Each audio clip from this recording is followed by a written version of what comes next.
Putusan Majelis Kehormatan Mahkamah Konstitusi yang menyatakan Anwar Usman terbukti melanggar kode etik berat dalam proses uji materi syarat batas minimal usia Capres-Cawapres ternyata tidak mengakhiri kegaduhan kontestasi Pilpres 2024. Narasi bahkan berkembang bahwa putusan MK menjadi bukti majunya Gibran sebagai calon wakil presiden berlumur masalah. Benarkah demikian? Saya akan membahasnya bersama dengan Wakil Komandan Eko TKN Prabowo Gibran Supriyansa, Ketua DPP P3 Ahmad Baidowi, mantan Hakim Konstitusi Idewa Gede Palguna, dan analis politik Adi Prayitno. Selamat malam Mas Supriyansa, Mas Awi, Pak Palguna, dan juga Mas Adi. Selamat malam, Mbak. Selamat malam. Baik, oke. Saya akan mulai dulu dari Mas Supriyansa. Dari 12 kesimpulan yang membuat Anwar Usman terbukti melanggar etik kategori berat, kenapa Koalisi Indonesia Maju spesifik menyoroti persoalan bocornya informasi rahasia dalam RPH, bahkan sampai mendorong Polri mengusut kebocoran ini secara hukum? Jadi begini Mbak Sylvia, bahwa kalau kita menyimak secara baik-baik apa yang menjadi keputusan oleh MK, maka di situ dijelaskan secara rinci oleh Prof. Jimli. Beliau menyampaikan bahwa serentetan hakim ini dikenakan sanksi itu diakibatkan karena bocornya RPH yang ada di MK. Itu dasar pertamanya. Lalu kenapa lagi ditingkatkan setelah semua hakim kena sanksi itu, diberatkan kepada Ketua MK karena dianggap bahwa beliau yang paling bertanggung jawab sebagai Ketua MK. Nah, dasar itu kalau kita bisa mengurai bahwa dasar terbitnya yang namanya sanksi di situ itu diakibatkan dengan pembocoran RPH yang mestinya RPH yang dilaksanakan secara tertutup tidak boleh bocor kemana-mana. Kalau begitu berarti ada yang membocorkan keluar. Nah, kalau ada yang membocorkan keluar, maka kami menghubungkan dengan KUHP yang ada, di mana dalam pasal 322 kurang lebih begini bunyinya, bahwa barang siapa dengan sengaja membuka rahasia yang wajib disimpannya karena jabatan atau pencariannya, baik sekarang maupun terdahulu, diancam dengan pidana penjara 9 bulan. Dengan dasar ini bahwa ada terjadinya delik pidana. Kalau ada delik pidana di balik pembocoran itu, maka kami menangkap bahwa ini mensreanya adalah harus terlibat kepolisian untuk mengusut, karena ini tindak pidana. Apakah tim Anda sendiri yang akan melaporkan ke kepolisian?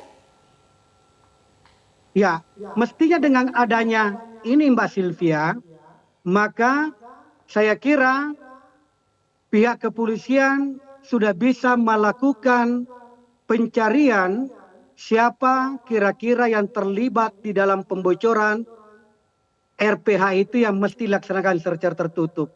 Tanpa ada laporan dari pihak Anda? Dari pihak kami tentu kami tidak melaporkan karena kami menganggap bahwa kami adalah peserta kontestan yang ada sekarang ini. Tetapi ini adalah menjadi sifatnya umum dan disampaikan kepada seluruh khalayak, maka saya kira kalau orang mencermati dengan tindak pidana itu, maka bisa saja polisi melakukan pengusutan terhadap siapa melakukan tindak pidana itu, Mbak Sylvia. Baik, kalau gitu ditahan sampai situ dulu, Mas Supriyansa. Pak Palguna, sebetulnya menurut Anda yang penting untuk diseriusi itu soal kebocoran informasi rahasia dalam RPH atau kesimpulan bahwa Anwar Usman secara sengaja membuka ruang intervensi pihak luar dalam proses pengambilan putusan nomor 90. Mana yang mestinya diseriusi? Semuanya lah, kalau memang mau dibuka ya buka gitu kan. Tapi kan hasil pemeriksaan dari Majelis Kehormatan Mahkamah Konstitusi menunjukkan itu katanya ada kesengajaan untuk membuka membuka adanya intervensi pihak kemungkinan intervensi pihak luar. Tapi saya tidak tahu persis seperti apa yang dimaksud itu. Nah, kalau itu memang sudah pelanggaran kode etik berat kan, kalau memang benar itu. Tapi sekali lagi kan saya tidak tahu apa yang sesungguhnya terjadi karena bagian itu kan bagian yang pemeriksaan tertutup kan. Yang kita ketahui dalam pemeriksaan terbuka kan ya hanya sebagian. Itu yang pemeriksaan hakim dan sebagainya itu kita tidak tahu. Apakah itu ditemukan dalam pemeriksaan tertutup atau ketika siapa memberikan keterangan tentang apa? Apakah itu ada dokumen misalnya yang menunjukkan kita, ataukah itu sebuah petunjuk tapi kemudian diyakini oleh Majelis Kehormatan? Saya tidak tahu persis. Tetapi itu jelas dinyatakan itu adalah sebagai bagian dari kesimpulan dan itu pasti merupakan pelanggaran kode etik gitu loh. Oke, sudah jelas ada pelanggaran kode etik berat. Pak Palguna, menurut Anda apakah pelanggaran berat etik yang dilakukan Anwar Usman itu mengurangi legitimasi? Kita tahu bahwa putusan perkara nomor 90 memang sudah final dan mengikat, tidak bisa diapa-apakan lagi. Tapi dari segi legitimasinya apakah berkurang karena adanya putusan MK-MK ini? Sudah pasti. Jadi begini, putusan ideal itu selalu saya katakan, putusan ideal itu paling tidak memenuhi dua unsur kan, legitimasi dan legalitas. Nah, khusus untuk putusan nomor 90 itu kan legalitasnya tidak bisa kita taati lagi ya itu kan. Karena memang dia sudah mempunyai kekuatan hukum tetap dan sudah diucapkan dalam sidang pleno terbuka untuk umum. Sudah selesai, tidak ada diskusi lagi soal itu. Tapi legitimasinya sekarang dengan adanya putusan MK-MK ya jelas jadi persoalan. Bahkan sebelum adanya putusan MK-MK pun ketika ada orang mempersoalkan dan dugaan-dugaan itu cukup beralasan kemudian untuk dijadikan laporan untuk membentuk Majelis Kehormatan Mahkamah Konstitusi, pada saat itu sebenarnya legitimasi sudah jadi persoalan. Tapi legalitas kembali lagi tidak bisa kita utak-atik lagi karena memang putusannya sudah mempunyai kekuatan hukum tetap. Kecuali kalau putusannya itu diucapkan diam-diam. Nah, itu kan itu satu-satunya alasan untuk menyatakan putusan MK tidak mempunyai legalitas, bahkan itu harus dinyatakan tidak batal demi hukum, point ab initio, dan itu yang menyebabkan batalnya. Tapi kan itu tidak terjadi kan? Oke, jadi baik, sudah Pak sesuai dengan aturan. Oke, Mas Awi, saat konvers kemarin dari tim Ganjar Mahfud, kami melihatnya tampaknya agak sedikit lesu merespons hasil dari MK-MK. Apakah kecewa dengan putusan MK-MK atau bagaimana, Mas Awi? Ya, karena memang putusan MK-MK itu tidak akan mengubah apapun terkait dengan lolos tidaknya Mas Gibran sebagai calon wakil presiden. Karena putusan MK-MK tidak akan mengubah putusan MK. Kita sadar itu. Dalam artian begini, kita hanya berharap MK-MK ini melakukan persidangan secara kredibel dan terbukti hasilnya memecat Anwar Usman dari Ketua MK. Artinya apa? Dalam proses persidangan pengambilan keputusan menuju putusan 90 itu banyak persoalan di situ. Bahkan ada Pak Jimli sendiri mengatakan ada intervensi dari pihak luar. Ini menarik kalau diungkap siapa pihak yang intervensi dari luar itu. Cuman kan itu tidak diungkap, apalagi supaya tidak ada disintegrasi bangsa dan seterusnya lah. Itu hak beliau. Tetapi publik juga berhak tahu siapa pihak yang dianggap intervensi. Itu jauh lebih penting. Karena apa? Itulah yang mengubah konstelasi pengambilan keputusan di internal Mahkamah Konstitusi. Nah sekarang meskipun itu tidak berpengaruh secara legalitas, tapi secara kredibilitas dan legitimasi tentu persoalan. Karena orang bertanya-tanya, oh ternyata untuk meloloskan ini ada problem sesuatu praktek kotor di dalamnya. Buktinya apa? Yaitu ketua MK-nya diberhentikan dari ketua karena terbukti melakukan pelanggaran berat. Nah, itu yang menjadi perhatian kita ke depan. Apakah putusan 90 nanti bisa diubah? Ya tentu dengan putusan yang setingkat. Tapi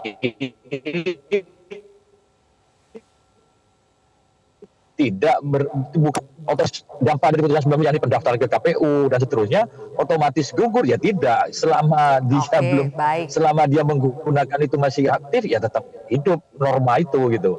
Tetapi sekali lagi kami apresiasi dari MK-MK yang sudah melakukan tugasnya. Persoalan ada harapan publik yang tidak sesuai, tidak semua diamini oleh MK-MK, ya namanya manusia tidak ada yang sempurna. Tapi saya yakin. Tapi Mas Awi, menurut Anda siapa yang mengintervensi, dengan cara apa intervensi itu yang lebih penting daripada menyoroti siapa yang membocorkan informasi rahasia dalam RPH? Loh iyalah, ini negara, Mbak. Jadi ini negara yang memiliki kekuatan intervensi itu kan bukan orang sembarangan. Pasti dia intervensi itu dilakukan karena dia punya kekuatan, punya pengaruh, punya kesempatan. Nah, terus ada hubungannya dengan pemohon misalkan.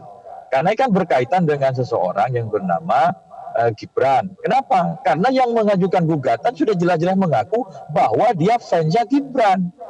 Yang kebetulan ini kan siapa? Ketua MK ini kan karena dia apesnya aja menjadi pamannya dari pihak yang diuntungkan, sehingga kemudian diplesetkan kemana-mana. MK menjadi mahkamah keluarga. Kita miris melihatnya. Praktek di konstitusi kita seperti itu di negara yang alam demokrasinya sudah terbuka, supremasi hukum kita coba tegakkan, tetapi di sisi lain ada perilaku hakim yang tidak memberikan teladan. Ini menjadi momentum bagi kita yang hari ini. Oke, Mas Awi, boleh ditahan sampai di situ dulu ya. Saya berpindah dulu ke Mas Adi. Ini masih menyangkut apa yang Mas Awi katakan. Mas Adi, apakah sulit memang untuk melepaskan atau tidak menarik-narik Gibran dalam persoalan putusan MK nomor 90 maupun putusan MK-MK? Ya, saya kira memang sulit, Mbak Zilvia, karena sejak awal memang soal putusan MK itu kan seakan-akan memang ditujukan dan didesain untuk memuluskan langkah Gibran Rakabuming Raka untuk bisa maju di 2024 bersandingan dengan Prabowo Subianto. Kasak kusuknya jelas, pelapornya pun juga jelas, dan bahkan ketika putusan Mahkamah Konstitusi beberapa waktu yang lalu itu kan menimbulkan kegaduhan yang sampai hari ini pun juga tidak selesai.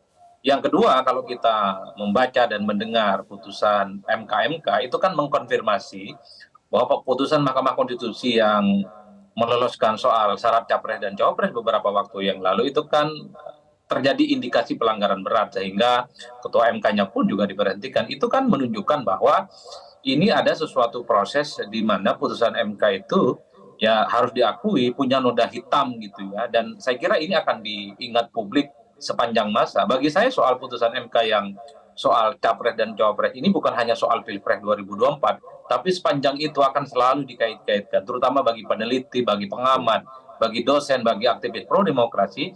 Ini ada noda hitam yang saya kira cukup melekat dalam proses pencapresan di 2024. Kalau kita melihat sampai hari ini, bagaimana concern soal Mahkamah Konstitusi, termasuk juga hasil MK-MK, ini kan banyak dilakukan oleh kelompok-kelompok aktivis, kelompok-kelompok pro demokrasi, kelompok-kelompok aktivis yang saya kira memang tidak punya intensi dan kepentingan politik. Rata-rata mereka itu nggak peduli siapapun yang mau jadi presiden di 2024, entah itu Prabowo, entah itu Ganjar atau Anies, nggak ada soal.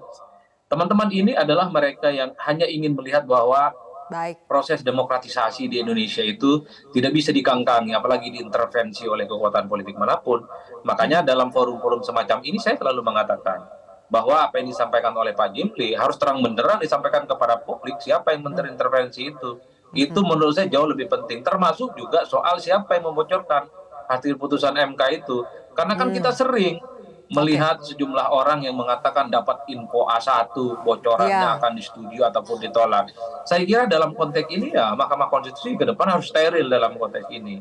Itu artinya apa? Bagi saya momen Pilpres semacam ini untuk menjadi momen bersih-bersih, supaya tak ada lagi pihak-pihak yang nakal mencoba untuk membocorkan hasilnya keluar, termasuk yang paling penting tak ada lagi mereka itu bisa diintervensi, disetir oleh hanya berbicara soal momen bersih-bersih nih, Mas Adi, berbicara soal momen bersih-bersih tadi Anwar Usman juga mencoba untuk melakukan bersih-bersihnya terhadap dirinya sendiri. Sejumlah bantahan dilakukan termasuk mengatakan bahwa sejak awal ini menjadi skenario untuk pembunuhan karakter, objek politisasi, dan juga ada dari pihaknya Prabowo Gibran yang mengatakan ini adalah upaya penjagalan Gibran. Nanti kita akan bahas lebih jauh pemirsa usai jeda.